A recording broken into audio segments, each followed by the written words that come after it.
Good morning વિદ્યાર્થી મિત્રો.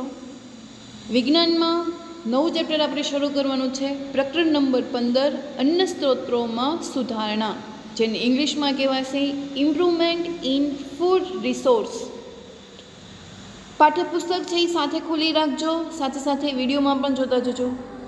આપણે બધા જાણીએ છીએ કે બધા જ સજીવોને ખોરાકની આવશ્યકતા હોય છે. ખોરાક એટલે કે આહારથી આપણને પ્રોટીન, કાર્બોદિત, ચરબી, વિટામિન અને ખનિજ ક્ષાર છે એ પ્રાપ્ત થાય છે. આ બધા તત્વોની આવશ્યકતા આપણા વિકાસ, વૃદ્ધિ અને સ્વાસ્થ્ય માટે હોય છે. આપણે જે ખોરાક ખાઈએ છીએ એ શું કામ ખાઈએ છીએ? તો કે આપણા શરીરનો વિકાસ થાય, વૃદ્ધિ થાય, તેમજ આપણું સ્વાસ્થ્ય છે એ સારું જળવાઈ રહે તે માટે. તો આવી જ કોઈ પદ્ધતિ છે કે વિકાસ, વૃદ્ધિ તે વનસ્પતિ અને પ્રાણીઓ બંનેમાં પણ થાય છે. એટલે બંને આપણા ખોરાકના મુખ્ય સ્ત્રોત છે કે આપણને આ જે ખોરાક છે એ શેમાંથી મળી રહે છે? તો કે વનસ્પતિ અને પ્રાણીઓમાંથી. ઘી, દૂધ, ચરબી એ બધું આપણને મળે છે. તો એ બધું શેમાંથી મળે છે? તો કે પ્રાણીઓમાંથી. લીલી વનસ્પતિ ખાઈએ છીએ, શાકભાજી ખાઈએ છીએ, તો એ બધી વનસ્પતિઓ છે. આમ ખોરાકનો મુખ્ય સ્ત્રોત છે એ વનસ્પતિઓ અને પ્રાણીઓ છે. મોટા ભાગના ખાદ્ય પદાર્થ ખેતીવાડી તથા પશુપાલનથી મળી રહે છે. આપણે જે અનાજ ખાઈએ છીએ એ શેમાંથી થાય છે? તો કે ખેતરમાંથી. આપણને ખબર છે કે ભારતનો મોટા ભાગનો લોકો છે એ ખેતી કરે છે, માટે જ તે આપણે ભારતને ખેતી પ્રધાન દેશ છે એ કહીએ છીએ. બરાબર, ગામડાઓમાં લોકો હોય તો મોસ્ટ ઓફલી બધાને ખેતરો જ તે હોય છે અને લોકો એમાં ખેતી કરીને પાક ઉગાડતા હોય છે અને પછી વેચતા હોય છે. દૂધ ને એવું બધું હોય છે તો એ પશુપાલન એટલે શું? પશુઓને ઉછેરવા, એનું ભરણ પોષણ કરવું, એને સારી રીતે રાખવા, તો એનું પશુપાલન કહેવાય કે પશુઓને પાળવાનું. તો જે લોકો ખેતર અને પ્રાણીઓ પાળતા હોય છે તો એમાંથી જ તે આપણને ખાદ્ય પદાર્થ છે એ મળી રહે છે. આપણે લગભગ સમાચાર પત્રો વાંચીએ છીએ કે ખેતીવાડી કે કૃષિ પ્રધાન અને પશુપાલનને વધારવાનો પ્રયાસ છે એ થઈ રહ્યો છે. આજકાલ લોકો કૃષિનું પણ ભણતર છે, એગ્રીકલ્ચર આપણે કહીએ તો એનું પણ પ્રોપરલી ભણાવે છે કે ક્યારે જમીન પડતર હોય તો ક્યારે એમાં શું નાખવું જોઈએ, તો એમાં આપણને ખોરાક છે એ પાક છે એ વધુ મળે. બરાબર, એનું ભણવાનું જ તે આખું અલગ હોય છે કે જે 11th 12th સાયન્સ પછીના જે આપણે કોલેજના 3 વર્ષ હોય છે એમાં એ પસંદગી છે એ કરવાની હોય છે, જે બાયોલોજી રાખીને એમાંથી કરવાનું હોય છે. પશુપાલન તો જે ઢોરના ડૉક્ટરો જે બને છે કે આપણે જોયું હોય કે એ લોકોને તાવ પણ આવી શકે છે તો એની સારવાર કરવા માટે પણ ડૉક્ટરો હોવા જોઈએ. તો એનો પ્રયાસ પણ આપણે કરીએ છીએ. એની ઘણી બધી સીટ છે એ આપણે જોઈએ છીએ. તો એ શા માટે જરૂરી છે? કે આપણે ઉત્પાદનની વર્તમાન ક્ષમતા પર જ કેમ નિર્વાહ કરતા નથી? જેટલું ઉત્પાદન થાય છે એટલું જ તે કેમ આપણે ખાય, એટલું તો આપણને થઈ રહે છે, તો આપણે કેમ ભવિષ્યની ચિંતા છે એ કરીએ છીએ? આજના વર્તમાન ઉપર કેમ નિર્ભય છે નથી રહેતા? તો એનું કારણ છે કે ભારતની વસ્તી છે એ દિનને દિન છે એ વધતી જાય છે. આજે ભારત દેશની જે વસ્તી છે એ 1 બિલિયન એટલે 100 કરોડથી પણ વધારે છે. તમે નરેન્દ્ર મોદીને સાંભળતા હશો એના ભાષણ તો ન કહેવાય પણ એની સ્પીચ કહીએ આપણે, સારા શબ્દોમાં કહીએ તો એ જે એની સ્પીચ હોય તેમાં આપણે એ વારે ઘડે બોલે છે કે 350 કરોડ વાસીઓ કે જે ભારતમાં રહે છે. તો આ જે ભારતની વસ્તી છે એ દિનને દિન છે એ વધતી જાય છે અને એમાં પણ સતત વધારો થઈ રહે છે. આમ વધતી જતી વસ્તીને માટે 1 બિલિયન ટનના ચોથા ભાગ જેટલા અન્ન ઉત્પાદનની જરૂરિયાત હોય છે. બરાબર, એનો ટનનો જે ભાગ, એનો કેટલો ભાગ જરૂરી છે? તો કે 1/4 ભાગ. આ વધારો વધારે ભૂમિ પર ખેતીવાડી કરવાથી સંભવિત થઈ શકે છે, પરંતુ ભારતમાં પહેલેથી ઘણા બધા સ્થળો પર ખેતી છે એ થઈ રહી છે. આથી ખેતીવાડી માટે વધારે ભૂમિ કે જમીનની પ્રાપ્યતા સંભવિત નથી. એટલે કે જમીનની જરૂર નથી, આપણે કોની જરૂર છે? તો કે અનાજની છે. એટલા માટે પાક તથા પશુધનના ઉત્પાદનની ક્ષમતામાં વધારો કરવો આવશ્યક છે. કે જમીન તો એટલી ને એટલી છે, જમીનની કંઈ જરૂર નથી, જમીનનો ભાગ આપણને ખૂબ જ છે, પણ જે પાક છે એ વધારવાનો છે, કારણ કે આપણા દેશમાં કરોડોથી પણ વધારે વસ્તી છે અને એ વસ્તી છે એ દિવસે ને દિવસે છે એ વધતી જાય છે. અત્યાર સુધી પાક ઉત્પાદનને વધારવાના આપણા પ્રયત્નો છે એ કેટલાક અંશે સફળ છે એ થઈ રહ્યા છે. આપણે હરિયાળી ક્રાંતિ દ્વારા ઉત્પાદનમાં છે એ વધારો થતો તમે જોયો છે. હરિયાળી ક્રાંતિ સમાજમાં તમે ભણ્યા હશો. પછી શ્વેત ક્રાંતિ, તો આ શ્વેત ક્રાંતિ એટલે શું? તો કે દૂધનું ઉત્પાદન. આમ હરિયાળી ક્રાંતિ એટલે લીલી વનસ્પતિ જે કોઈ થતી હોય એ, તો એને આપણે વનસ્પતિમાં વધારો કરવો એટલે એને હરિયાળી ક્રાંતિ કહે છે. જ્યારે શ્વેત ક્રાંતિ એટલે દૂધનું વધારે પડતું પ્રમાણ કરવું, એ એનું શ્વેત ક્રાંતિ. તો અત્યાર સુધી પાક ઉત્પાદનને વધારવાના આપણા પ્રયત્નો કેટલાક અંશે સફળ છે થઈ રહ્યા છે. આપણી હરિયાળી ક્રાંતિ દ્વારા પાક ઉત્પાદનમાં વધારો કર્યો છે અને શ્વેત ક્રાંતિ દ્વારા દૂધના ઉત્પાદનને વધાર્યું છે. તેમજ સારું આયોજન પણ કર્યું છે. એટલું વધાર્યું નથી, સાથે સાથે આયોજનનું પ્રમાણ પણ વધાર્યું છે. આ ક્રાંતિઓની પ્રક્રિયામાં આપણા કુદરતી કે નૈસર્ગિક સ્ત્રોતોનો ઘણો ખરો ઉપયોગ છે એ થાય છે. આના પરિણામ રૂપે આપણા કુદરતી કે નૈસર્ગિક સ્ત્રોતોને નુકસાન થવાની તકો છે એ વધી ગઈ છે. આમાં ક્રાંતિ તો થઈ એટલે એમાં વધારો પણ થયો, પણ એની સાથે સાથે આપણી જે કુદરતી સ્ત્રોતો છે અથવા તો નૈસર્ગિક સ્ત્રોતો છે એમાં પણ નુકસાન થવાનું તક છે એ વધી ગઈ છે. આથી એ અગત્યનું કે પાક ઉત્પાદન વધારવાના આપણા પ્રયત્નો પર્યાવરણ સંતુલિત રાખવા અને પર્યાવરણ જાળવી રાખનારા પરિબળોને નુકસાન ન પહોંચે તેવા હોવા જોઈએ. એટલા જ માટે ખેતી અને પશુપાલન માટે સમપોષણીય એટલે કે નુકસાન ન કરે તેવી પ્રણાલીઓને અપનાવવાની આવશ્યકતાઓ છે કે જેથી કોઈને નુકસાન થાય નહીં અને વધારો પણ થઈ જાય. પાક ઉત્પાદન વધારીને અને તેને ગોદામોમાં સંગ્રહ કરવાથી કુપોષણ અને ભૂખની સમસ્યાનું સમાધાન થઈ શકતું નથી. પાક ઉત્પાદન વધારે થતું હોય પણ હાલમાં તમે જોતા હશો કે જ્યારે કોઈ મોટી મોટી સીટ ઉપર કોઈ બેઠા હોય તો પહેલાં શું કરશે? પોતાના ઘરનું ભરણ પોષણ છે એ કરશે, ગોદામો ભરશે કે જેથી બ્લેકમાં એ અનાજ છે એ વેચી શકાય. તો આનાથી શું થશે? તો કે જે લોકો ગરીબ છે કે જેઓને ખોરાક નથી મળતા, તો એ લોકો પોતાની ભૂખ છે એ મિટાવી શકશે નહીં અને એનાથી તેઓ કુપોષણ રહેશે. કુપોષણ એટલે કે જે પોષણ યોગ્ય સમયે મળવું જોઈએ એ પોષણ મળે નહીં, એટલે કે એનો વિકાસ, એની વૃદ્ધિ છે એ થાય નહીં. બાળક મોટું થઈ ગયું હોય, બરાબર, 8મા 9માં, છતાંય એનું મગજ છે એ જો એ પહેલાં બીજા જેવું હોય તો એને આપણે એવું કહી શકાય કે એ કુપોષણથી પીડિત છે, કે એને યોગ્ય સમયે તેનો વિકાસ છે એ થયો નથી. અને વિકાસ ન થવાનું પાછળ એક જ કારણ કે એને પૂરતો ખોરાક છે એ મળ્યો ન હોય.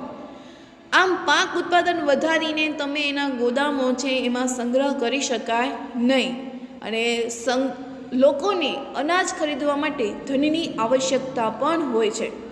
પૈસા તો જોવે તે ખરીદવા માટે. ખાદ્ય સુરક્ષા તેના ઉત્પાદન અને પ્રાપ્યતા બંને પર આધારિત છે. આપણા દેશની મોટા ભાગની વસ્તી તેમના જીવન નિર્વાહ માટે ખેતી પર નિર્ભર છે. તમને ખબર છે કે મોટા ભાગનો દેશ છે એ પોતાનું ગુજરાન છે એ કેવી રીતે ચલાવે છે? તો કે ખેતી કરીને. તો કે એટલા જ માટે જ ખેતી ક્ષેત્રે લોકોની આવક પણ વધારવી જોઈએ. એ લોકોને ફાયદો પણ થવો જોઈએ, કારણ કે એ લોકોને પોતાનું ગુજરાન ચલાવવું છે. જો ઓછા પૈસા રાખે તો પોતાનું ગુજરાન છે એ ચલાવી શકાય નહીં, જેથી ભૂખની સમસ્યાનું સમાધાન છે એ થઈ શકે. ખેતીમાં વધારે ઉત્પાદન પ્રાપ્ત કરવા માટે વૈજ્ઞાનિક આયોજનબદ્ધ પ્રણાલીઓ અપનાવવી જોઈએ. સારા પોષણયુક્ત જીવન નિર્વાહ માટે મિશ્ર ખેતી, આંતરપાક સંબંધિત અને સંગઠિત ખેતી કે વર્ધિત કૃષિ પ્રણાલીઓ અપનાવવી જોઈએ. ઉદાહરણ તરીકે પશુપાલન, મરઘાપાલન, મત્સ્ય ઉદ્યોગ, મધમાખી ઉછેર, જેમાંથી આપણને શું મળશે? તો કે મધ. તો એ મધમાખીને પણ ઉછેરીને આપણે મધ છે એ મેળવી શકીએ છીએ. તો આ બધી ખેતીને આપણે પ્રોત્સાહન છે એ આપવું જોઈએ.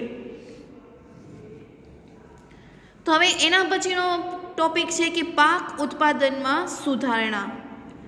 ઉર્જાની આવશ્યકતા માટે અનાજની જરૂર છે. આપણે કોઈ પણ કામ કરવું હોય તો આપણે ખાધું પીધેલું હોય. તમે જોયું હશે કે કોઈ છોકરીઓ છે એ વ્રત રહેતા હોય તો એ વ્રત માટે તેઓને મીઠું જો ન ખાવામાં આવે તો એ લોકોની નબળાઈ છે એ આવી જાય છે. આ ઉર્જા મેળવવા માટે આપણે શું જરૂરી છે તો કે અનાજ, જેમ કે ઘઉં, ચોખા, મકાઈ, બાજરી, જુવાર, તો આ બધામાંથી આપણને કાર્બોદિત છે એ મળે છે. જ્યારે કઠોળ જેવા કે ચણા, વટાણા, અડદ, મગ, તુવેર, મસૂરમાંથી આપણને પ્રોટીન મળે છે. અને તેલીબિયા કે તેલવાળા બીજ એટલે કે તલની જેમાંથી આપણને તેલ મળે, શીંગ, કપાસ, તો એ બધા તેલીબિયા જેવા કે સોયાબીન, મગફળી એટલે કે શીંગ, તલ, એરંડા કે દિવાલ, રાઈ, અળસી અને સૂર્યમુખીમાંથી આપણને આવશ્યક તેલ પ્રાપ્ત થાય છે. શાકભાજી, મસાલા અને ફળોમાંથી આપણને વિટામિન અને ખનિજ ક્ષાર મળે છે. કેટલાક પ્રમાણમાં એમાંથી આપણને પ્રોટીન અને કાર્બોદિત પણ મળે છે.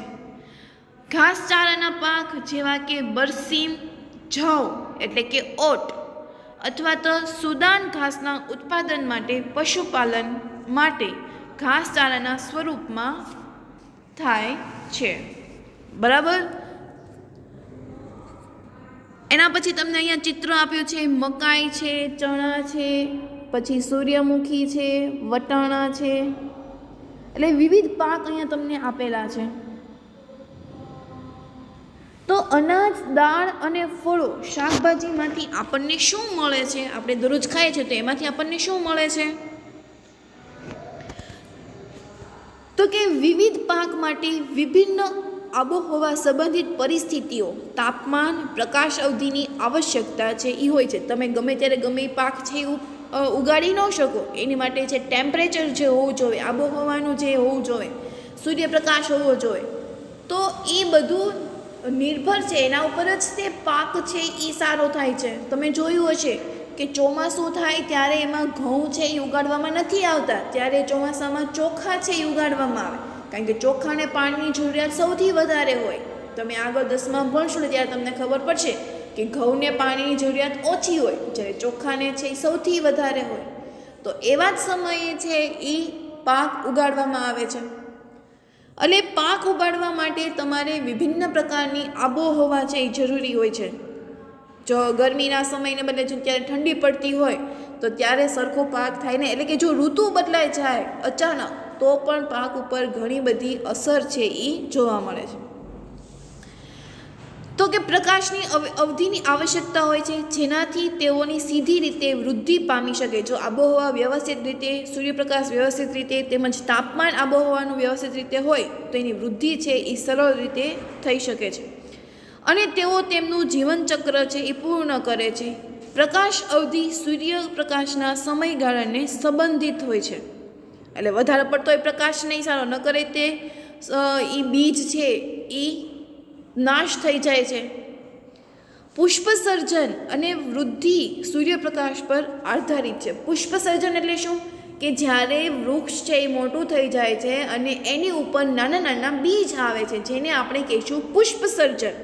કે ત્યાં એ લોકો આપણે આંબો હોય તો આંબામાં ડાયરેક્ટ કેરી નથી આવતી, આંબા ઉપર પહેલાં એ શું બેઠશે તો કે મોર બેઠશે, અને મોર બેઠીને પછી ધીરે ધીરે એમાંથી એ કેરી છે એ બને. એટલે એ જે મોર હોય એને આપણે પુષ્પસર્જન કહીએ છીએ. એટલે આમ પુષ્પસર્જન અને મોરમાંથી મોટું ફળ થવું એટલે એની વૃદ્ધિ થવી, એ બંને ઉપર સૂર્યપ્રકાશ છે એ આધારિત હોય છે. જેમ કે આપણા બધા જાણીએ છીએ કે વનસ્પતિઓ સૂર્યના પ્રકાશમાં પ્રકાશ સંશ્લેષણ દ્વારા પોતાનો ખોરાક બનાવે છે. કેટલાક એવા પણ પાક છે કે જે આપણે વર્ષા ઋતુમાં ઉગાડીએ છીએ, અને વર્ષા ઋતુમાં જે પાક ઉગાડીએ એને આપણે ખરીફ પાક કહીએ છીએ. અને એ જે ખરીફ પાકનો જે સમયગાળો હોય છે એ જૂનથી શરૂઆત થઈને ઓક્ટોબર મહિના સુધીની હોય છે. ખાસ અંડરલાઇન કરજો તમારી ટેક્સ્ટ બુકમાં કે એનો સમયગાળો છે એ કયો હોય છે. તો કે ખરીફ પાક એટલે શું? તો કે વર્ષા ઋતુમાં ઉગાડવામાં આવતા પાકને ખરીફ પાક કહેવાય, જેનો સમયગાળો છે એ જૂનથી શરૂઆત થઈને ઓક્ટોબર મહિના સુધી હોય છે. જ્યારે કેટલાક પાક છે એ શિયાળાની ઋતુમાં લેવામાં આવે છે, એટલે કે હાલમાં તો એ નવેમ્બરથી લઈને એપ્રિલ મહિના સુધી છે એ ઉગાડવામાં આવે છે, અને એ પાકને આપણે કહીશું રવિ પાક. એટલે બે પાક હોય, ખરીફ પાક અને રવિ પાક. તો સોયાબીન, ડાંગર, તુવેર, મકાઈ, કપાસ, મગ અને અડદ આ બધા શું છે? ખરીફ પાકો છે. જ્યારે ઘઉં, ચણા, વટાણા, રાઈ, અળસી એ બધા શું છે? તો કે રવિ પાકો છે. એટલે અહીંયા તફાવતમાં પૂછી શકે કે ખરીફ પાક અને રવિ પાક એટલે શું? તો બંનેની પહેલાં વ્યાખ્યા લખવાની કે ખરીફ પાક એટલે તો કે વર્ષા ઋતુમાં ઉગે એ પાકને ખરીફ પાક કહેવાય. જ્યારે રવિ પાક એટલે કે એ શિયાળામાં જે ઉગાડવામાં આવે તેને રવિ પાક કહેવાય. ખરીફ પાકમાં તો કે ડાંગર, સોયાબીન, તુવેર, મકાઈ એ બધાને શું કહેવાય? ખરીફ પાક. જ્યારે ચણા, વટાણા, ઘઉં, અળસી, રાઈ એ બધા શું છે? તો કે રવિ પાકો. ભારતમાં 1952થી 2010 સુધી કેટલાય ભૂમિમાં 25% વધારો છે થયો છે. જ્યારે અન્નના ઉત્પાદનમાં 4 ગણો વધારો છે એ થયો છે. ભૂમિમાં 25% વધારો થયો. એટલે ભૂમિમાં જો 25% વધારો થયો હોય તો અન્નમાં પણ 4 ગણો વધારો છે એ થયો. ઉત્પાદનમાં આ વધારો કેવી રીતે થયો? જો આપણે ખેતીમાં સમાયેલ પ્રણાલીઓની બાબત વિચારીએ તો આપણે તેઓને 3 ચરણોમાં વહેંચી દીધા છે. સૌથી પહેલાં ચરણમાં બીજની પસંદગી કરવાનું તમે 8મા ધોરણમાં શીખી ગયા છે. આપણે પહેલું ચેપ્ટર આવતું હતું કે વનસ્પતિમાં આપણે ઉગાડવો હોય તો એની માટે 3 મુખ્ય બાબતો. પહેલાં તો બીજની પસંદગી કરવી, પછી પાકની યોગ્ય દેખરેખ રાખવી કે પાક ઉગ્યો હોય ને પછી કોઈ ગાય ને ભેંસ ને એ બધા ચરી ન જાય એની દેખરેખ કરવી. અને ત્રીજા ચરણમાં ખેતરોમાં ઉગેલો પાક છે એ સુરક્ષિત રીતે કાપણી કે લણણી કરીને પાકને નુકસાન થવાથી બચાવો. આમ 3 છે એ મુખ્ય જરૂરી છે. આમ આ રીતે પાક ઉત્પાદનમાં સુધારણાની ક્રિયામાં પ્રયુક્ત પ્રવૃત્તિઓને નીચે આપેલ વર્ગોમાં વહેંચેલ છે. આમ પહેલું વર્ગ છે પાકની જાતિઓમાં સુધારણા કરવી, પાક ઉત્પાદનમાં સુધારણા કરવી અને પાક સુરક્ષાનું પ્રબંધન કરવું.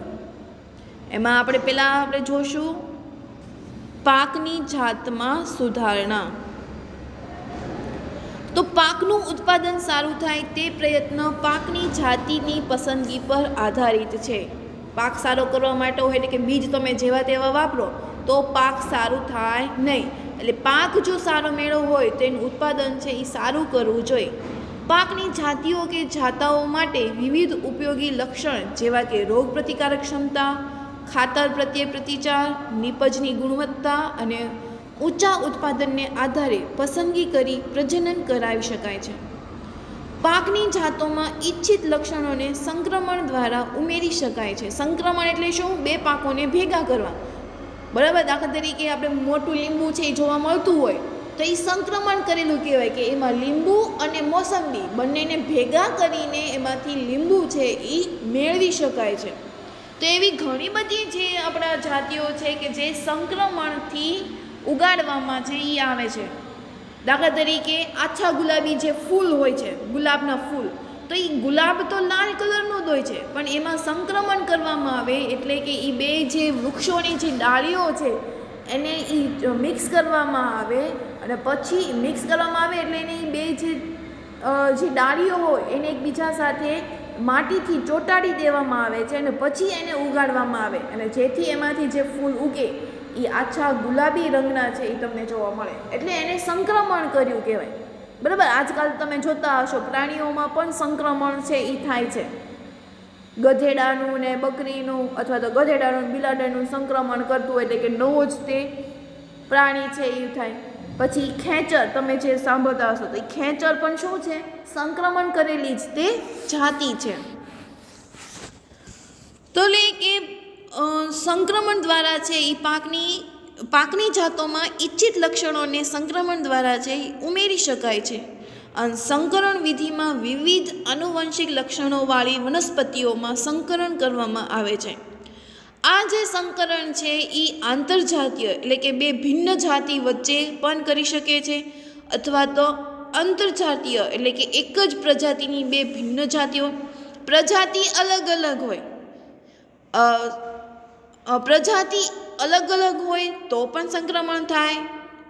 પ્રજાતિ એક જ હોય અને 2 જાતિ અલગ અલગ હોય તો પણ સંકરણ થાય છે. અથવા તો આંતર પ્રજાતીય એટલે કે 2 ભિન્ન પ્રજાતિઓ હોય તો પણ એની વચ્ચે સંકરણ છે એ થાય. સંકરણ એટલે ગમે એ જાતિ હોય એની વચ્ચે થાય. જાતિ અલગ અલગ હોય, પ્રજાતિ અલગ અલગ હોય, પ્રજાતિ સમાન હોય, જાતિ અલગ અલગ હોય, તો પણ સંકરણ છે એ થાય છે. આમ પાક સુધારણની બીજી રીત એ છે કે ઐચ્છિક લક્ષણોવાળા જનીનને ઉમેરવા. જેમ અને આના પરિણામ સ્વરૂપે જનીનિક રૂપાંતરિત પાક આપણને મળે છે. આમ નવી જાતિઓને અપનાવવા કે સ્વીકારતા પહેલાં આવશ્યક છે કે પાકની જાતિની વિવિધ પરિસ્થિતિઓમાં જે વિભિન્ન ક્ષેત્રો કે વિસ્તારોમાં વિભિન્ન હોય છે તે સારું ઉત્પાદન આપી શકે છે. બરાબર, સીધે સીધું આપણે ખાઈ ન લેવાય, એની આપણે ચકાસણી છે એ કરવી પડે. આમ ખેડૂતોને સારી ગુણવત્તાવાળા વિશિષ્ટ બીજની પ્રાપ્તિ થવી જોઈએ અથવા બીજ તે જ જાતિના હોવા જોઈએ કે જે અનુકૂળ પરિસ્થિતિમાં અંકુરણ પામી શકે. એટલે કે અમુક બીજ છે ને એ શિયાળામાં જ તે થતા હોય, જ્યારે અમુક બીજ છે એ ચોમાસામાં થતા હોય.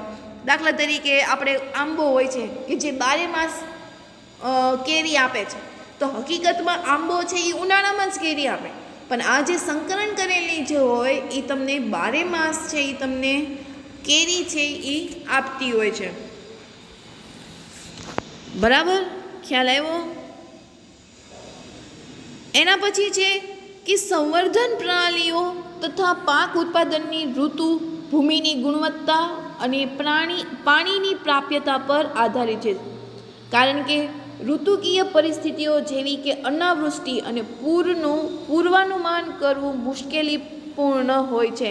કારણ કે આપણને ખબર નથી હોતી કે વરસાદ આવશે અથવા તો વરસાદ નહીં આવે. અમુક વખત એવું બને એ ઋતુમાં કે વરસાદ ત્યારે બહુ આવ્યો અને ખૂબ જ વરસાદ આવ્યો હોય ત્યારે પાકનું નુકસાન થઈ જાય છે.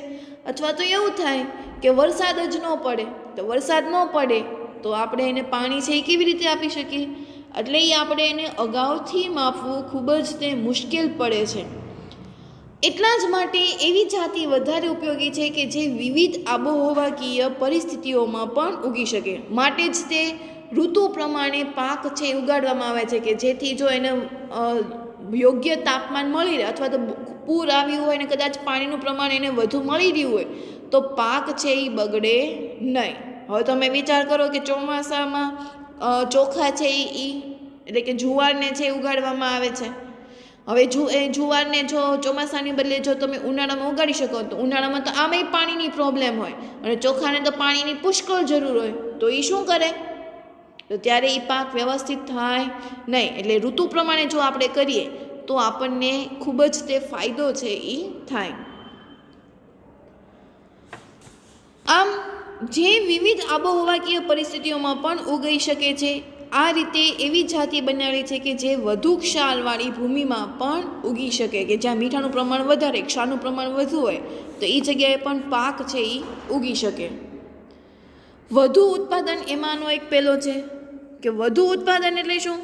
તો કે એકર દીઠ પાકની ઉત્પાદકતામાં વધારો કરવો. એકર દીઠ જમીનનું માપ છે એ એકરમાં માપવાનું, તો જે 1 એકર હોય તો એમાં પાકનું ઉત્પાદન છે એ વધારે કરવું જોઈએ. ગુણવત્તામાં સુધારા એટલે કે જે બીજની જે ગણતરી કરવામાં આવે છે, પસંદગી કરવામાં આવે છે એ સારું હોવું જોઈએ. એનું જે બેન્કિંગ છે એ સારું હોવું જોઈએ. જે પ્રોટીનની જે ગુણવત્તા છે, કઠોળ લીધું હોય તેમાં પ્રોટીનની ગુણવત્તા કેટલી છે એ સારું હોવું જોઈએ. તેલીબિયાંમાં તેલની ગુણવત્તા અને ફળ અને શાકભાજીનું સંરક્ષણ છે એ પણ અગત્યનું છે. જૈવિક અને અજૈવિક પ્રતિરોધકતા.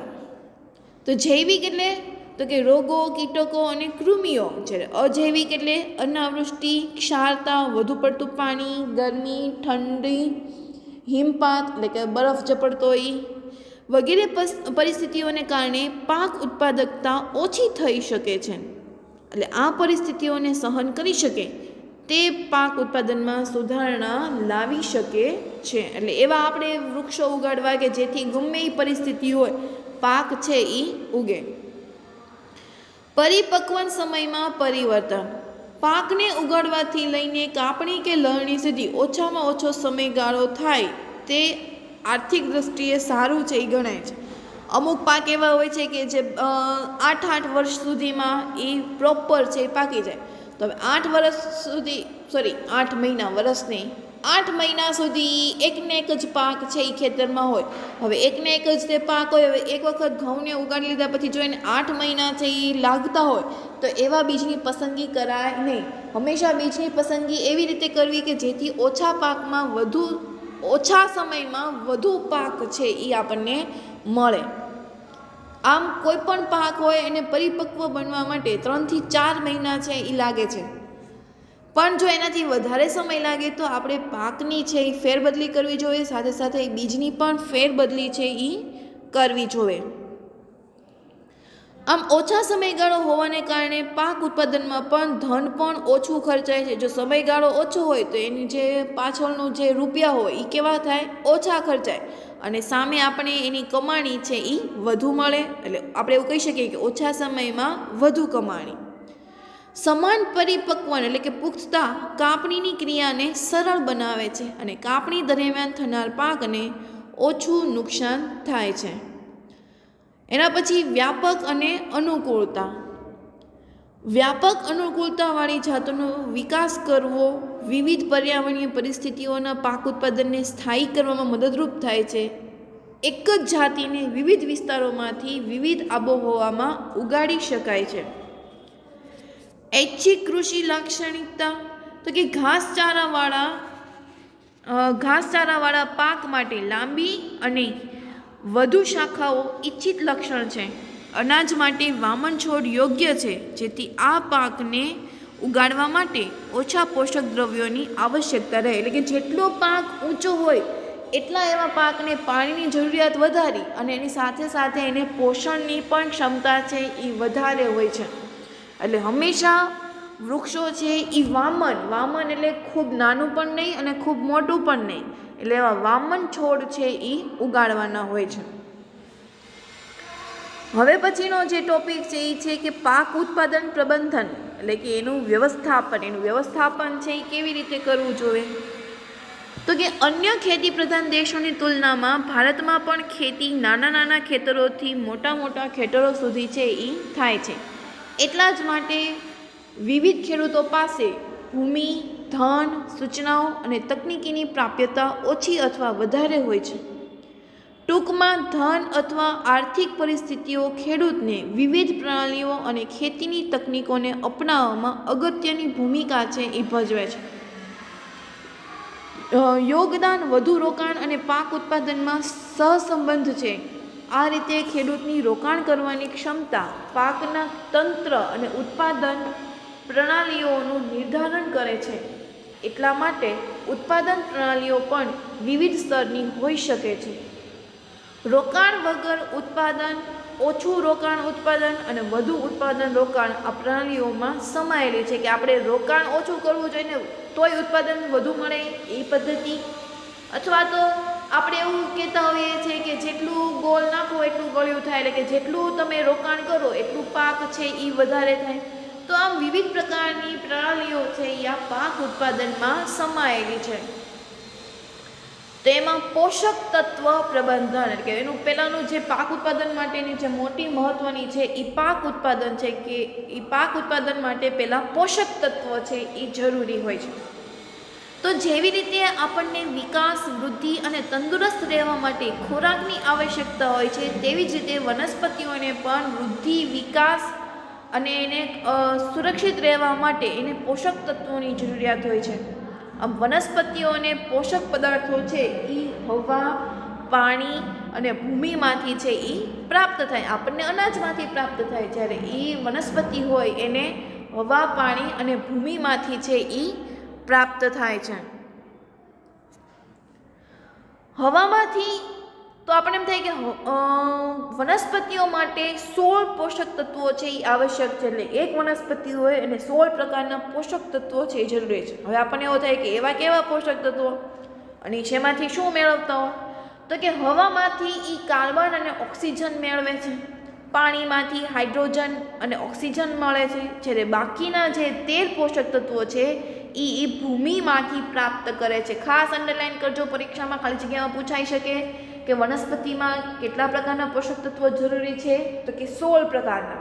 એમાંથી તે હવામાંથી કાર્બન અને ઓક્સિજન લે છે, જ્યારે પાણીમાંથી એ હાઇડ્રોજન અને ઓક્સિજન છે એ લે છે, જ્યારે બાકીના જે 13 છે એ ભૂમિમાંથી પ્રાપ્ત થાય છે. આમ આ 13 પોષક તત્વોમાંથી 6ની માત્રા વધારે જોઈએ છે, એટલા માટે તેઓને બૃહદ પોષક તત્વો, બૃહદ એટલે એને ખૂબ જ મોટું, એને વિજ્ઞાનની ભાષામાં નામ આપ્યું બૃહદ. બૃહદ એટલે વિશાળ, મોટું, ગુરુ એટલે પણ મોટું એવું થાય છે, અને 6માંની માત્રા વધારે જોઈએ છે એટલા માટે તેઓને બૃહદ પોષક તત્વો છે એ કહે છે.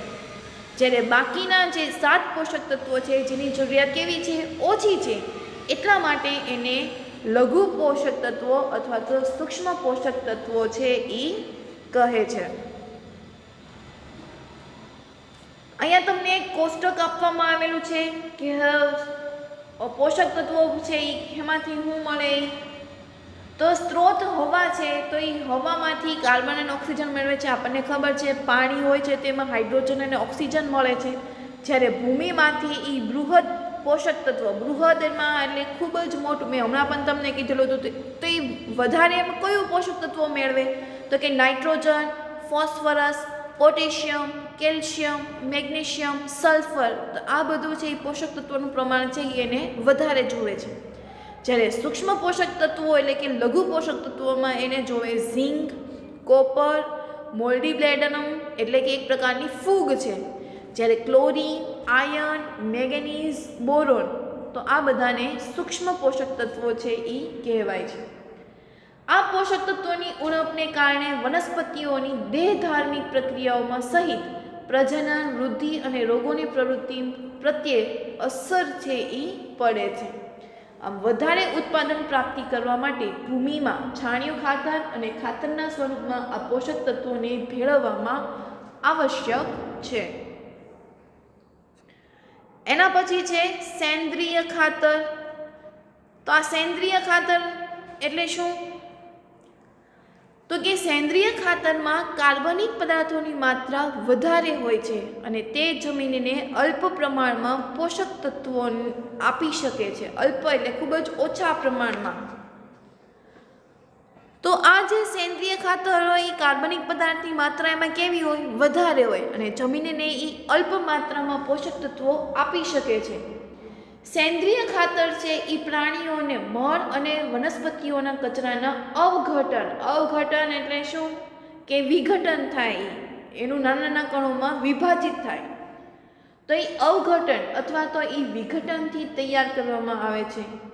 સેન્દ્રિય ખાતર જમીનને પોષક તત્વો અને કાર્બનિક પદાર્થોથી પરિપૂર્ણ કરે છે અને જમીનની ફળદ્રુપતામાં વધારો કરે છે. આમ ખાતરના 2 પ્રકાર હોય, કુદરતી ખાતર અને રાસાયણિક ખાતર. કુદરતી ખાતરને આપણે સેન્દ્રિય ખાતર પણ કહીએ છીએ.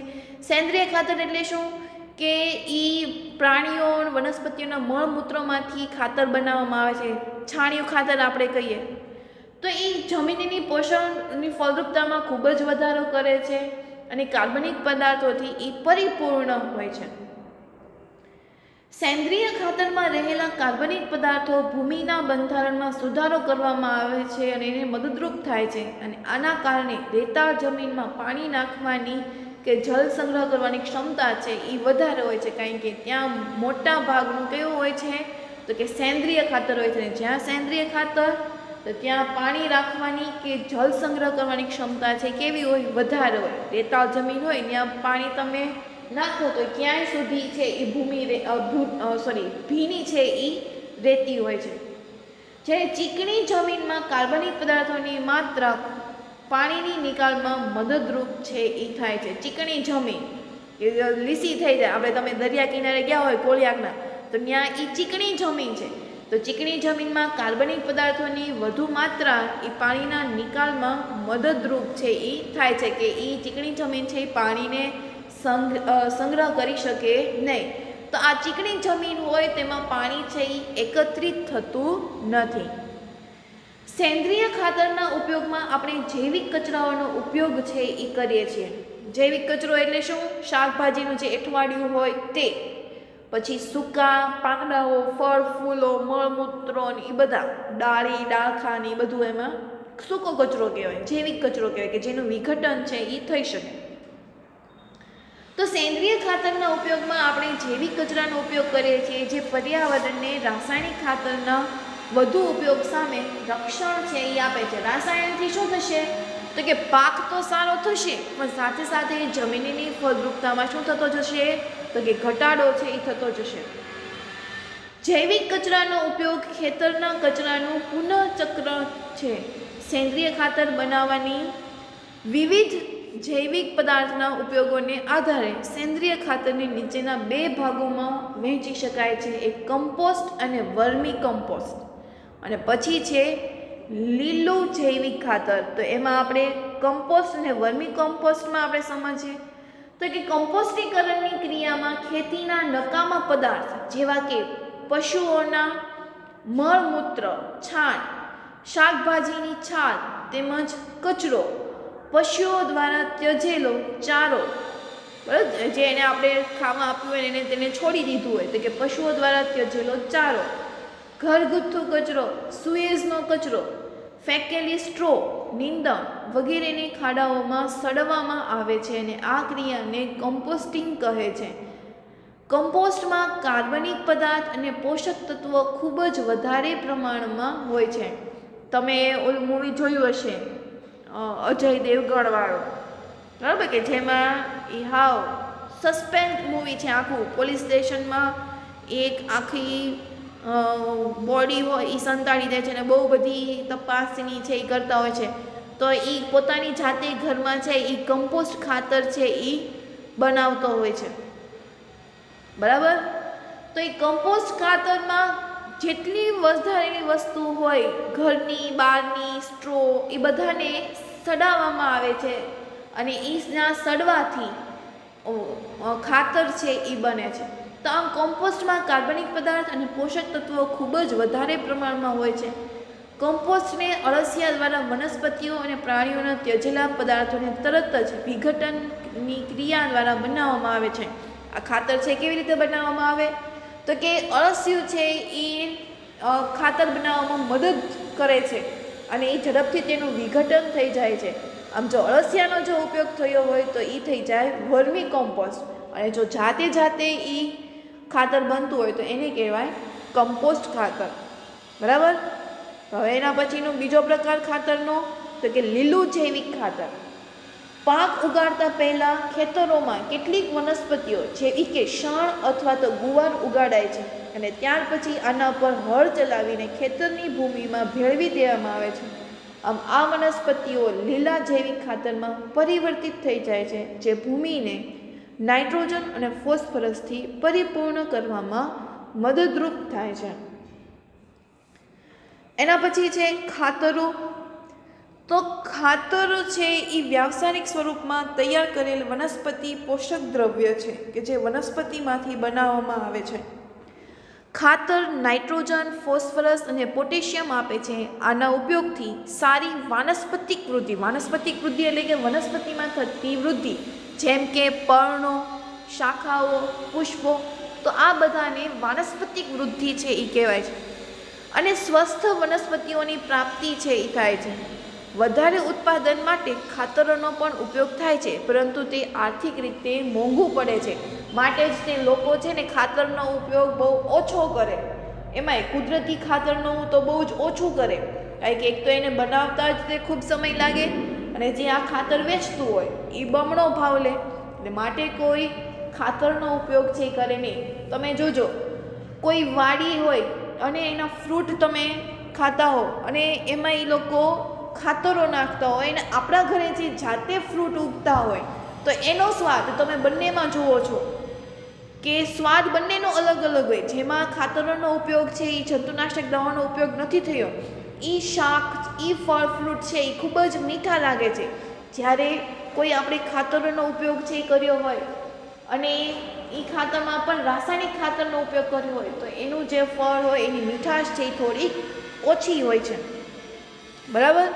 પણ આજકાલના લોકોને પાક ઉત્પાદન સારું જુએ છે અને એટલા માટે, અને ઓલું મોંઘું પડી કુદરતી ખાતર, તો એટલા માટે એ લોકો આ કૃત્રિમ ખાતરનો છે એ ઉપયોગ કરે છે.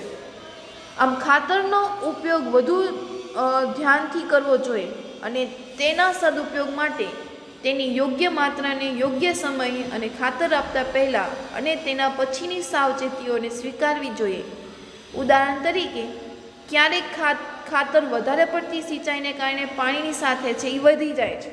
જો તમે ખાતર એને આપ્યા જ કરો પણ પાણીની સાથે સાથે એ આગળ નીકળી જાય, વહી જાય, તો એનો કોઈ મતલબ નહીં.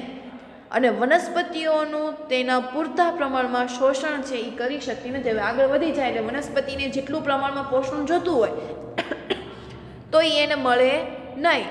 તો આમ ખાતરનું પ્રમાણ છે એ વધારે હોવું જોઈએ નહીં, પ્રમાણમાં છે એ નાખવું જોઈએ કે જેથી એનો ગેરઉપયોગ છે એ ન થાય. આમ ખાતરનું આ વધારાનું પ્રમાણ જળ પ્રદૂષણનું કારણ છે એ બને છે કે જેનાથી પાણી છે એ કેવું થાય તો કે ગંદુ થાય. જેમ કે આપણે અગાઉના પ્રકરણમાં અભ્યાસ કર્યો કે ખાતરનો સતત ઉપયોગ છે એ ભૂમિની ફળદ્રુપતામાં ઘટાડો કરે છે, કારણ કે એમાં કાર્બનિક પદાર્થોની પુનઃપૂર્તિ થઈ શકતી નથી અને આનાથી સૂક્ષ્મજીવો તેમજ ભૂમિગત સજીવોના જીવનચક્ર છે એ અવરોધાય છે. ખાતરોના ઉપયોગ દ્વારા પાકનું વધારે ઉત્પાદન ઓછા સમયમાં પ્રાપ્ત થઈ શકે છે, પરંતુ આ જમીનની ફળદ્રુપતાને કેટલાક સમય પછી નુકસાન છે એ પહોંચાડે છે. કે પહેલાં તો એ પાક સારો દઈ દે, પરંતુ એની ફળદ્રુપતાને કેટલાક સમય પછી છે એ નુકસાન કરે છે અને ત્યારે એને ખૂબ જ તે મોડું થઈ ગયું હોય છે.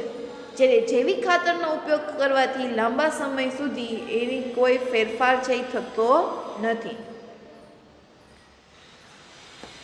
આમ કાર્બનિક ખેતી કરવાથી એક ખેતી છે કે જેમાં રાસાયણિક ખાતર, જંતુનાશક, નીંદણનાશક વગેરેનો ઉપયોગ ખૂબ જ ઓછો છે, બિલકુલ થતો નથી. આ પદ્ધતિમાં વધુમાં વધુ કાર્બનિક ખાતર, ખેતીના નકામા પદાર્થો એટલે કે કચરો અને પશુધનનો કચરો એટલે કે મળમૂત્ર ને એ બધું નું પુનઃચક્રીકરણ, જૈવિક પરિબળો જેવા કે નીલહરિત લીલનું સંવર્ધન જૈવિક ખાતર બનાવવામાં ઉપયોગ કરવામાં આવે છે. લીમડાના પર્ણો અને હળદરનો વિશેષ રૂપે જૈવ કીટનાશકોના સ્વરૂપમાં ખાદ્ય સંગ્રહમાં ઉપયોગ થાય છે. કુશળ પાક ઉત્પાદન પદ્ધતિ માટે મિશ્રિત ખેતી, આંતર પદ્ધતિ અને પાક ચક્રણ અથવા તો પાકની ફેરબદલીમાં ચર્ચા કરેલ છે, જે આવશ્યક છે કે તે પાક તંત્ર, કીટક, જંતુ અને નીંદણનું નિયંત્રણ કરે છે અને છેલ્લે પોષક તત્વ પણ આપે છે. આમ ખાતરો વિશે આપણે સમજ્યા. તો આમાં ખાતરોના બે પ્રકારમાં તફાવત પણ આપી શકીએ અથવા તો ટૂંક નોંધ પણ પૂછાય કે ખાતરો વિશેની માહિતી છે એ સમજાવો.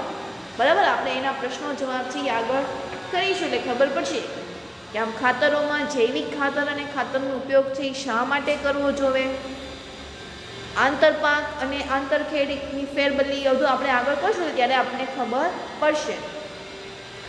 હવે બીજો એનો જરૂરી છે સિંચાઈ, કે આપણે ખાતર તો વ્યવસ્થિત આપ્યું પણ સિંચાઈ એ ખૂબ જ મહત્ત્વની તે છે. તો કે ભારતમાં મોટા ભાગની ખેતી છે એ વરસાદ પર આધારિત છે.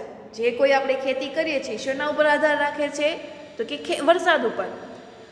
અને આ મોટા ભાગના વિસ્તારોમાં પાકનું ઉત્પાદન સમયસર વર્ષા ઋતુ આવવાને લીધે અને વૃદ્ધિ સમયગાળામાં યોગ્ય વરસાદ થવા પર આધારિત છે. કે એની વૃદ્ધિ છે એ યોગ્ય સમય થાય છે, પણ તે એ સમયગાળો ત્યાં શું આવી ગયો હોય તો કે વરસાદ છે આવી ગયો હોય. એટલે જો વરસાદ સારો થયો હોય તો એની વૃદ્ધિ છે એ સારી થાય.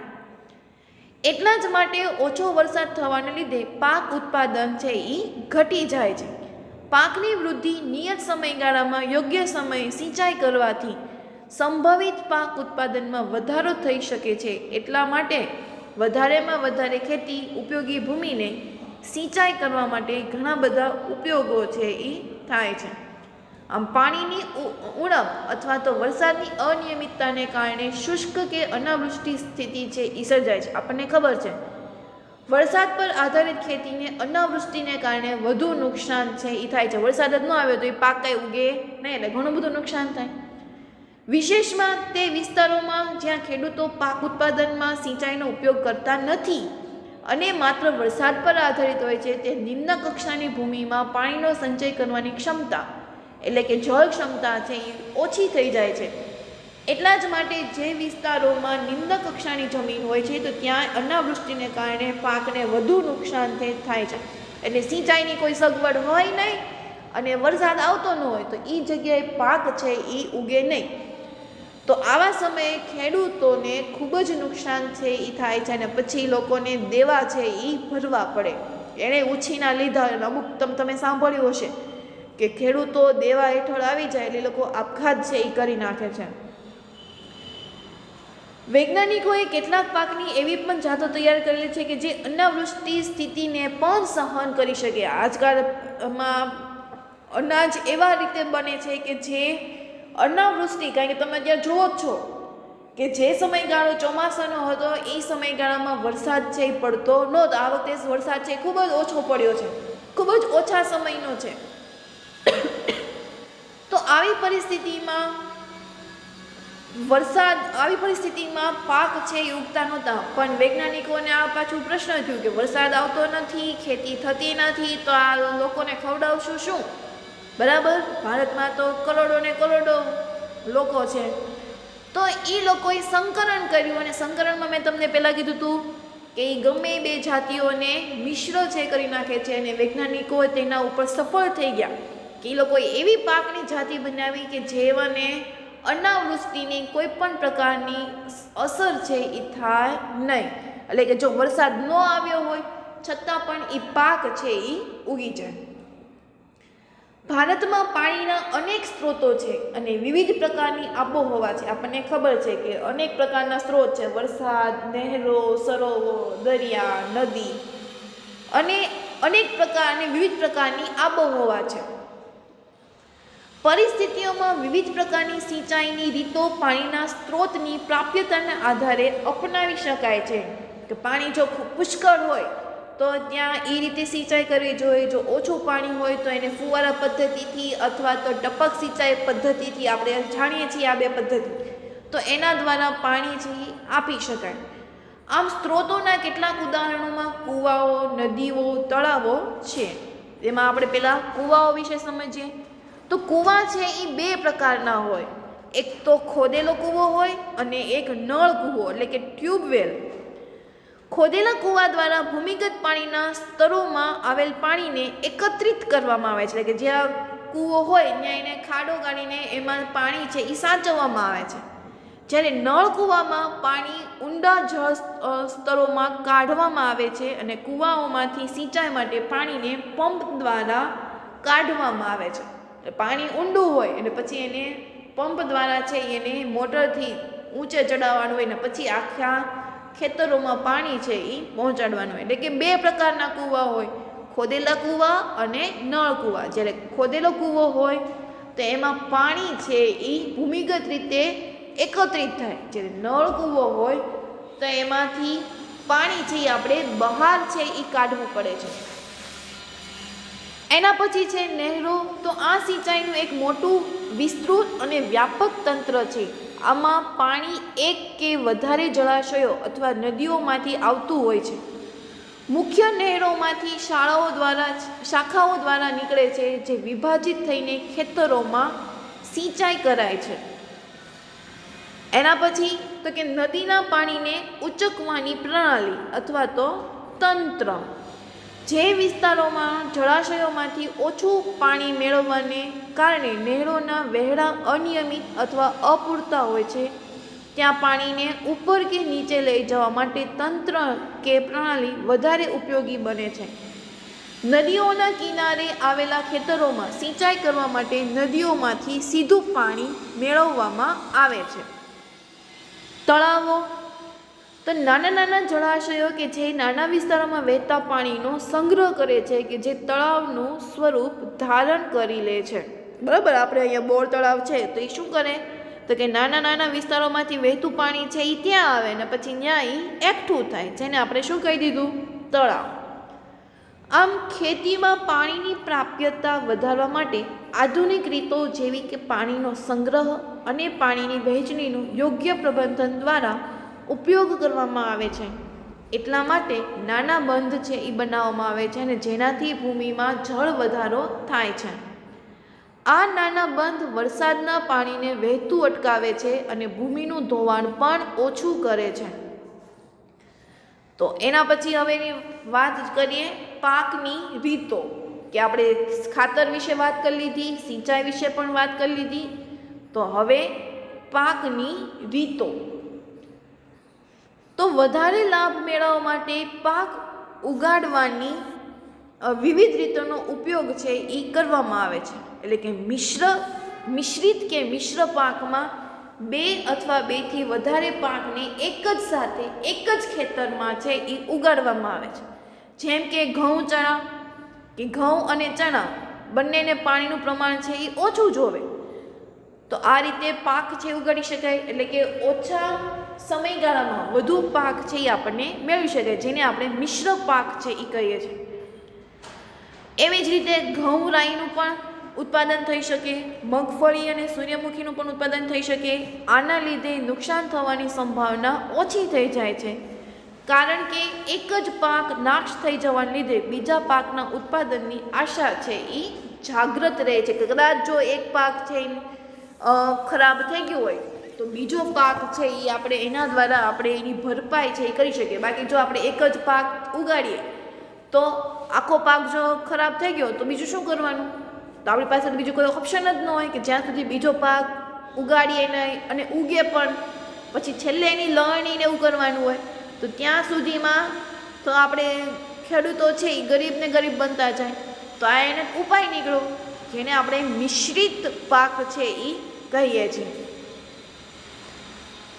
એના પછી તો કે આંતરપાક ઉછેર પદ્ધતિ, એટલે કે એમાં 2 અથવા 2 થી વધારે પાકને એક સાથે એક ખેતરમાં નિર્દેશિત માળખામાં ઉગાડાય છે. એટલે કે એક લાઈન ઘઉંની, એક લાઈન પછી બીજા કોઈ પાકની. એટલે કે એ હરોળમાં એના ચાસ પાડીને એની લાઈનો કરીને એ પાક છે એ ઉગાડવામાં આવે. દાખલા તરીકે જો સોયાબીન આપણે ઉગાડી હોય તો એક લાઈન સોયાબીનની, જ્યારે એક લાઈન છે એ મકાઈ અથવા તો બાજરી અથવા તો ચોળાની. આવી રીતે એકસાથે વધારે પાક છે એ ઉગાડી શકાય, જેને આપણે આંતરપાક ઉછેર પદ્ધતિ છે એ કહી શકાય. તો કેટલીક હરોળમાં એક પ્રકારનો પાક અને તેને એકાંતરે આવેલી બીજી હરોળ કે ચાસમાં બીજો પાક ઉગાડાય છે. દાખલા તરીકે સોયાબીનની હમણાં જ વાત કરીએ, સોયાબીન, મકાઈ અથવા બાજરી, ચોળા પાકની પસંદગી એ પ્રકારે કરાય છે કે તેઓના પોષક તત્વોની આવશ્યકતાઓ કેવી હોય, ભિન્ન ભિન્ન હોય. એટલે કે એકને પોષક તત્વ વધુ હોય, એકને પોષક તત્વની જરૂર ઓછી હોય. તો આ જે વધારે વાળો છે એ પોષક તત્વો છે એ લઈને અથવા તો પાણીનું પ્રમાણ છે એ વધારે લઈને પાક છે એ ઉગાડી શકાય. એટલે જેને જેટલું પોષક તત્વ જોતું હોય એ પ્રમાણે પાક છે એ લઈને પછી એની વૃદ્ધિ છે એ થાય છે. આ વિધિ દ્વારા જંતુ અથવા રોગોને એક પ્રકારના પાકને બધી જ વનસ્પતિઓમાં ફેલાતી રોકી શકાય છે. આમ આ પ્રકારે બંને પાકથી સારું ઉત્પાદન મેળવી શકાય છે. તમે અહીંયા જો ચિત્રમાં જોઈ જ શકાય છે કે 2 લાઈન બીજા પાકની, 2 લાઈન છે બીજા પાકની, આમ 3 પાક છે એ ઉગાડેલા છે. અને લાઈન છે એ બધી કેવી છે તો કે અલગ અલગ છે.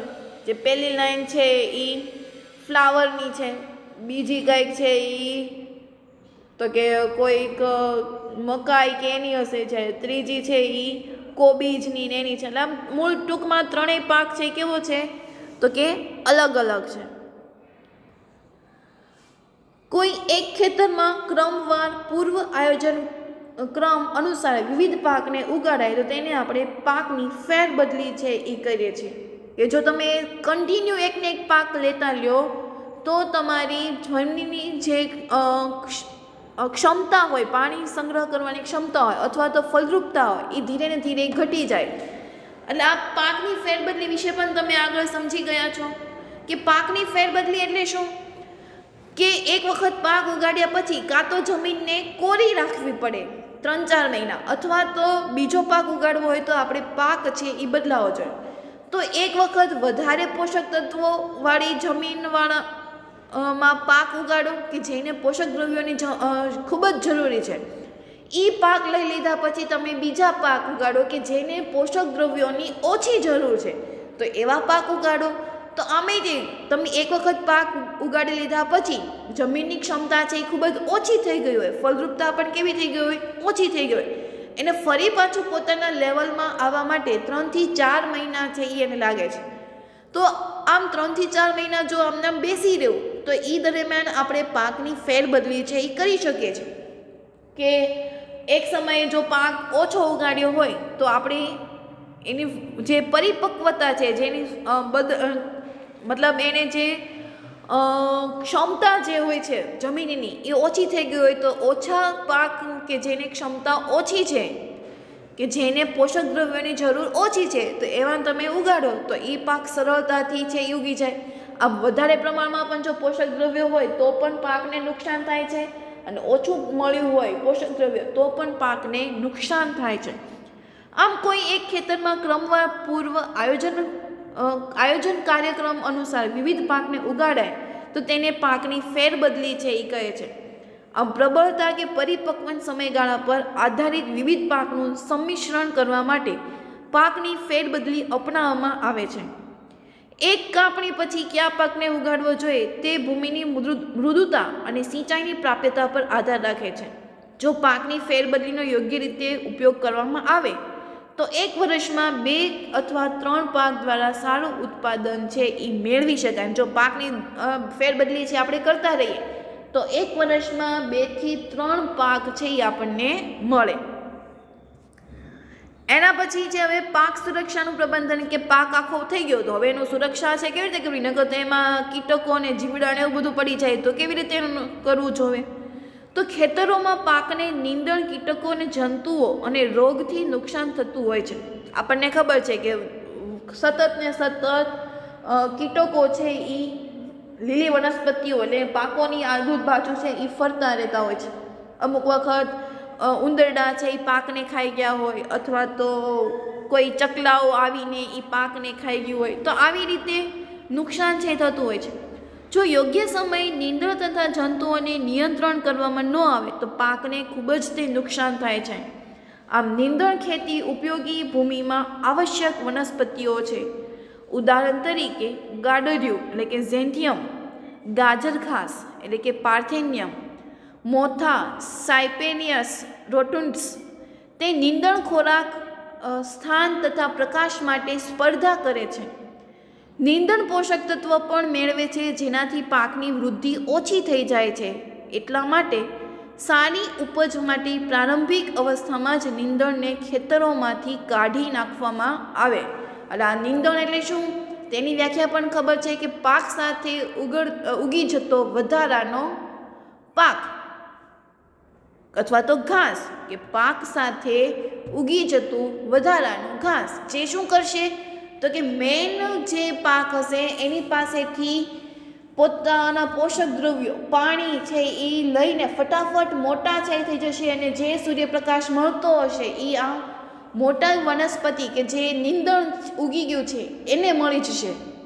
તો આમ જે મૂળ પાક હતો એ આ બધાથી વંચિત રહેશે, એટલે એની વૃદ્ધિ કે વિકાસ થશે નહીં. એટલે એ પાક તો આખો બગડ્યો જ. માટે જ્યારે પણ તમને એવું દેખાય કે આ નીંદણ છે તો એને આપણે દૂર છે એ કરી નાખવો જોઈએ, કે જેથી એ મૂળ પાક પાસેથી પોતાના પોષક દ્રવ્યો છે એ છીનવી લે નહીં. સામાન્ય રીતે કીટક જંતુઓ 3 પ્રકારે વનસ્પતિઓ પર આક્રમણ છે એ કરે છે. કયા 3 ઉપર? તો કે તે મૂળ, પ્રકાંડ અને પર્ણોને કોતરી નાખે છે. તે વનસ્પતિઓના વિવિધ ભાગોમાંથી કોષોનો રસ એટલે કે એનો જે કોષરસ હોય એ ચૂસી લે છે. તે પ્રકાંડ અને ફળોમાં છિદ્ર કરી નાખે છે, અને આ પ્રકારે પાકને ખરાબ કરી નાખે છે, અને પાકની જે ઉત્પાદકતા છે એ કેવી કરી નાખે છે તો કે ઘટાડી નાખે છે. વનસ્પતિઓમાં રોગ બેક્ટેરિયા, ફૂગ અને વાયરસ જેવા રોગકારકો દ્વારા થાય છે. તે ભૂમિ, પાણી, હવામાં હાજર હોય છે. આ માધ્યમો દ્વારા જ વનસ્પતિઓમાં ફેલાય છે. બરાબર, આ કીટકો, બેક્ટેરિયાની બધું હોય તે બધા શેનાથી ફેલાય છે તો કે પાણી દ્વારા, અથવા તો હવા, અથવા તો એની ભૂમિ દ્વારા છે એનો ફેલાવો થાય છે. નીંદણ, કીટકો અને રોગો પર નિયંત્રણ જુદી જુદી રીતો દ્વારા કરી શકાય છે. આમાં સૌથી વધારે પ્રચલિત રીત જંતુનાશક રસાયણના ઉપયોગની છે. તેમાં તૃણનાશક, કીટનાશક અને ફૂગનાશકનો સમાવેશ છે એ થાય છે. આ રસાયણોનો પાકની વનસ્પતિઓ પર છંટકાવ કરવામાં આવે છે અથવા તો બીજ અને ભૂમિના ઉપચાર માટે ઉપયોગ કરાય છે. પરંતુ તેઓનો વધુ માત્રામાં ઉપયોગ કરવાથી ઘણી બધી સમસ્યાઓ ઉત્પન્ન થઈ શકે છે, જેમ કે તે કેટલીક વનસ્પતિઓ અને પ્રાણીઓ માટે વિષાણુ પદાર્થ હોઈ શકે અને પર્યાવરણીય પ્રદૂષણનું કારણ હોઈ શકે છે, કે પર્યાવરણથી પણ પાકને નુકસાન છે એ થાય છે. જો વધુ પડતું ધુમાડો હોય તો પણ એના પાંદડાઓ છે એ પીળા પડી જાય છે, એને સરખું પ્રમાણમાં ઓક્સિજન, કાર્બન ડાયોક્સાઇડ વાયુ છે એ મળતું નથી. યાંત્રિક રીત દ્વારા નીંદણને દૂર કરવું પણ એક રીત છે, જેને નિષેધાત્મક રીતો જેવી કે સમય પર પાક ઉગાડવો, યોગ્ય ક્યારીઓ કે ચાસ તૈયાર કરવા, આંતરિક પાક લેવા અને પાકની ફેરબદલી કરવી, આ બધી પદ્ધતિઓ કે રીતો નીંદણને નિયંત્રિત કરવામાં મદદરૂપ થાય છે. જંતુઓ પર નિયંત્રણ મેળવવા માટે પ્રતિરોધકની ક્ષમતા ધરાવતી જાતિઓનો છે ઉપયોગ કરવો જોઈએ, કે જેથી જંતુઓ છે એ પાકને બગાડે નહીં. ઉનાળામાં હળ ચલાવીને, હળથી ખેડીને કેટલીક નિષેધાત્મક પદ્ધતિઓ છે એ ઉપયોગમાં કરી શકાય.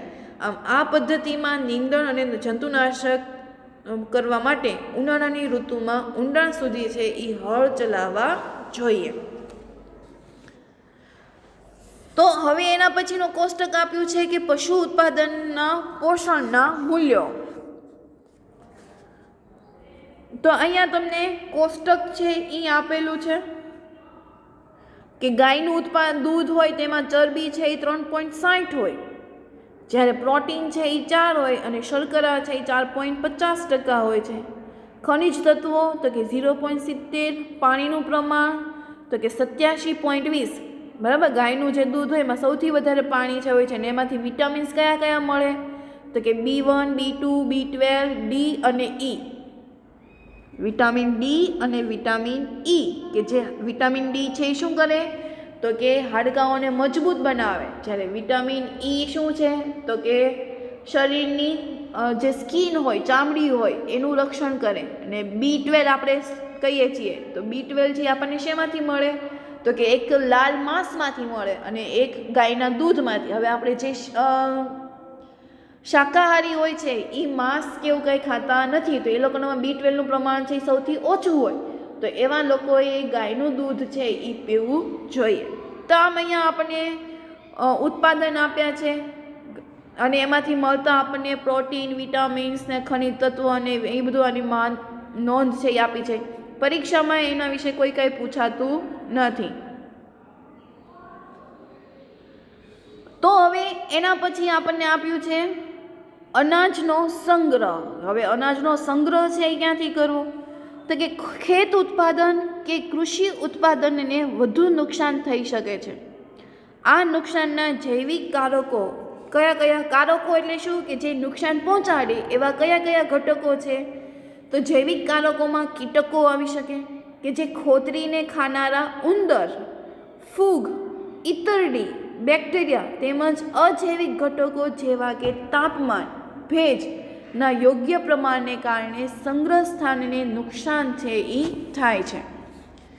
બરાબર, પાક ઉત્પાદન છે એ બે રીતે થાય, જૈવિક અને અજૈવિક. જૈવિકમાં કોણ કોણ આવશે તો કે ખોતરીને ખાનારા ઉંદર, મેં તમને પહેલાં જ કીધું હતું કે ઉંદર પણ પાકને બગાડી શકે છે, ફૂગ, ઈતરડી, બેક્ટેરિયા, તો આ બધા જૈવિક છે. જ્યારે અજૈવિક એટલે તાપમાન અને ભેજનો યોગ્ય પ્રમાણને કારણે સંગ્રહ સ્થાનને કે જ્યાં સંગ્રહ થતો હોય તો ત્યાં નુકસાન છે એ પહોંચાડે છે.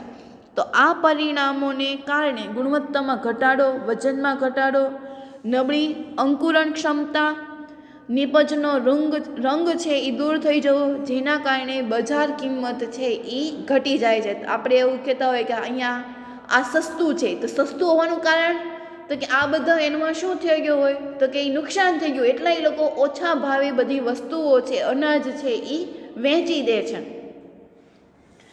આ પરિબળો પર નિયંત્રણ મેળવવા માટે યોગ્ય ઉપચાર અને સંગ્રહનું પ્રબંધન છે એ કરવું જોઈએ, કે કેવી રીતે આપણે પાકનું નિરીક્ષણ છે એ કરવું જોઈએ. તો કે નિરોધક અને નિયંત્રણ પદ્ધતિઓનો ઉપયોગ સંગ્રહ કરતાં પહેલાં કરાય છે. આ પદ્ધતિઓમાં સંગ્રહ કરતાં પહેલાં ઉત્પાદનની નિયંત્રિત સફાઈ કરીને સારી રીતે સૂકવવામાં આવે છે. એટલે કે પહેલાં સૂર્યના પ્રકાશમાં અને પછીના છાંયડામાં છે એના પાકને સૂકવવામાં આવે છે. રસાયણયુક્ત તથા ધુમાડાનો ઉપયોગ કરાય છે કે જેથી જંતુઓ છે એ મરી જાય, અને આવી પદ્ધતિઓ હાલમાં સામેલ છે. બરાબર, કે આપણે પાકમાં જે જંતુઓ ચોટેલા હોય એને આપણે મારી શકીએ. તો આમ રસાયણથી પણ આપણે મારી શકીએ છીએ, અથવા તો ધુમાડો કરીને પણ. તો અહીંયા આપણે આજનું ચેપ્ટર છે એ આપણે અહીંયા પૂર્ણ કરીએ છીએ.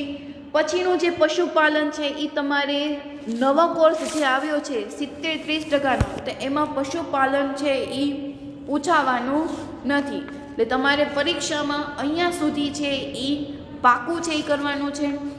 હોમવર્કમાં તમને જે કોઈ ક્વેશ્ચન આપવામાં આવ્યા છે એ બધા ક્વેશ્ચન છે એ તમારે 2 વાર રફ બુકમાં લખવાના છે અને 1 વાર ફેર બુકમાં છે એ લખવાના છે. બરાબર, તો અહીંયા આપણે આજનો લેક્ચર છે એ પૂર્ણ કરીએ.